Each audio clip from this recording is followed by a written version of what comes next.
E aí, pessoal, tudo bem? Prontos para mais um mergulho profundo com a gente? Preparados. Hoje a gente vai se aventurar por um terreno um pouco espinhoso, digamos assim. É, desses sentimentos que a gente nem sempre gosta de admitir que sente, né? Exatamente. Mas, como a gente sempre diz aqui, encarar esses sentimentos de frente é o primeiro passo para lidar com eles, né? Com certeza. Sem contar que às vezes eles podem até servir como um sinal de alerta, né? Mostrar que tem algo que precisa ser olhado com mais carinho. É isso aí. E o sentimento da vez é a inveja. E essa é poderosa. Pois é. E para entender melhor como essa danada funciona, a gente trouxe um artigo super interessante para dissecar esse mergulho profundo. Ele se chama 7 características do invejoso. Reconhecer e lidar. Olha, só pelo título já dá pra ver que a gente vai fundo, hein? Vamos, sim. A ideia é fazer um raio-x da inveja, sabe? Identificar os sintomas, entender as causas e, claro, descobrir como lidar com ela de um jeito mais saudável. Que legal. Acho que todo mundo já sentiu um pouquinho de inveja em algum momento da vida, né? Ah, com certeza. É normal a gente se comparar com os outros e às vezes sentir aquele aperto no peito quando alguém conquista algo que a gente também queria. É verdade. O problema é quando essa inveja começa a nos dominar, né? Aí ela vira um veneno tanto pra gente quanto pros nossos relacionamentos. Exatamente. É por isso que a gente tá aqui hoje.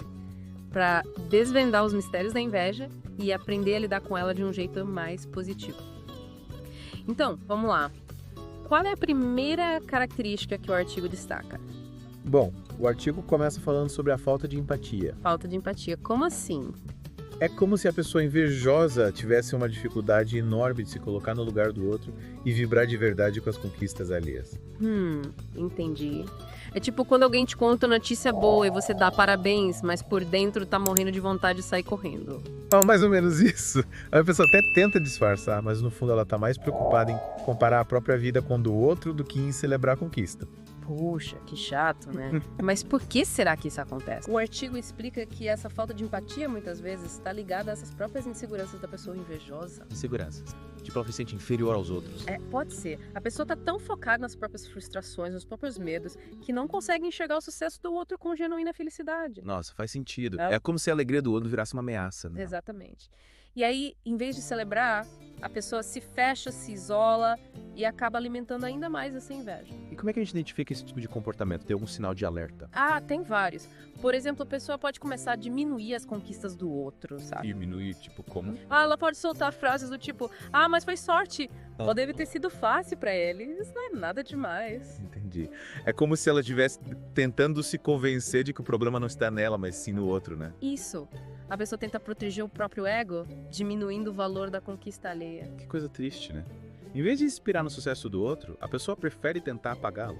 Pois é. E essa dificuldade em celebrar o sucesso do outro está muito ligada à próxima característica que o artigo menciona.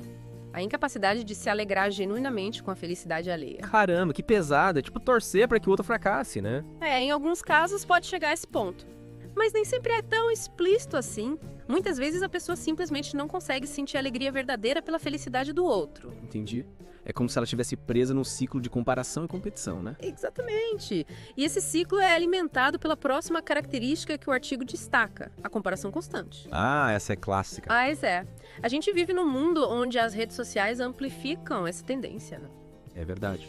Há um bombardeio constante de vidas perfeitas, corpos esculturais, viagens incríveis. Aí a gente acaba caindo na armadilha de se comparar o tempo todo, né? Total. A gente esquece de olhar para as nossas próprias conquistas e celebrar o que realmente importa. E essa comparação constante só leva à frustração e à infelicidade, né? Com certeza. E o pior é que muitas vezes a gente nem percebe que está fazendo isso, né? É verdade, a gente entra num piloto automático de comparação e esquece de valorizar a nossa própria jornada. E o que a gente pode fazer para sair desse ciclo vicioso? Bom, o primeiro passo é ter consciência, né? Reconhecer que a gente está se comparando o tempo todo e que isso não está nos fazendo bem. E depois? Depois, a gente precisa mudar o foco, sabe? Em vez de olhar para o que o outro tem e a gente não tem, a gente precisa se concentrar nas nossas próprias conquistas, nos nossos próprios talentos. Por fazer uma lista de gratidão, né? Agradecer por tudo de bom que a gente já tem na vida. Exatamente. E também é importante lembrar que ninguém é perfeito, né? É verdade. A gente só vê a pontinha do iceberg nas redes sociais, né? Isso. A gente não sabe o que se passa por trás daquela foto perfeita, daquela viagem incrível. E falando em coisas que a gente não vê, o artigo também menciona que a pessoa invejosa pode, mesmo que secretamente, desejar o fracasso dos outros. Essa é uma das características mais sombrias da inveja, né? Toto, mas por que alguém desejaria o mal do outro? O artigo explica que, em alguns casos, a pessoa invejosa se sente tão mal com o próprio fracasso que torce para que os outros também fracassem. Tipo, se todo mundo estiver no mesmo barco, ela se sente menos sozinha. Pode ser. É como se a desgraça do outro diminuísse a dor do próprio fracasso, Já. sabe? Caramba, que coisa complexa. E tem mais alguma característica que a gente precisa ficar atento? Tem sim. O artigo também fala sobre a busca por atenção como uma característica marcante da pessoa invejosa. Busca por atenção, como assim? É como se a pessoa precisasse da validação dos outros o tempo todo para se sentir minimamente bem consigo mesma. Ah, entendi. É aquele tipo de pessoa que está sempre buscando elogios, querendo ser o centro das atenções. Exatamente. Isso acontece porque a autoestima da pessoa está fragilizada, sabe? Ela não consegue se sentir suficiente por conta própria, então precisa da aprovação dos outros para preencher esse vazio. Nossa, que triste. E para fechar esse ciclo vicioso, o artigo menciona a vitimização como um comportamento comum em pessoas invejosas. É verdade. Em vez de assumir a responsabilidade pelas próprias escolhas e ações, a pessoa prefere colocar a culpa nos outros, no sistema, no destino. É, tipo, a culpa do universo que não conspira a meu favor. Isso. A pessoa se coloca no papel de vítima, alimentando a crença de que o mundo está contra ela. E aí fica difícil sair desse ciclo, né? Mas olha, acho que esse mergulho profundo já nos dá uma boa noção do que é inveja e como ela se manifesta, né? Com certeza. Conhecer essas 7 características é um passo importante para a gente identificar a inveja e lidar com ela de forma mais consciente, tanto em nós mesmos quanto nas pessoas ao nosso redor. É isso aí. E para finalizar, que tal a gente deixar uma mensagem de esperança para quem está se sentindo preso nesse ciclo da inveja? Boa. A gente pode dizer que, por mais difícil que seja, é possível sair desse ciclo.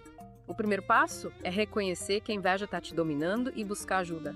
Seja com um profissional, com amigos, com familiares. E também é importante lembrar que a felicidade não está em ter o que o outro tem, mas sim em construir o nosso próprio caminho, né? Exatamente, a gente precisa se concentrar nos nossos próprios sonhos, nas nossas próprias conquistas e celebrar a vida de um jeito único e autêntico. Que mensagem linda. E que a gente possa usar esse mergulho profundo como um ponto de partida para cultivar mais amor, compaixão e gratidão nas nossas vidas, né? Com certeza. E que a gente consiga se libertar da inveja e viver com mais leveza e paz de espírito. É isso aí, pessoal. Fiquem com essa reflexão e até o próximo mergulho. Até a próxima.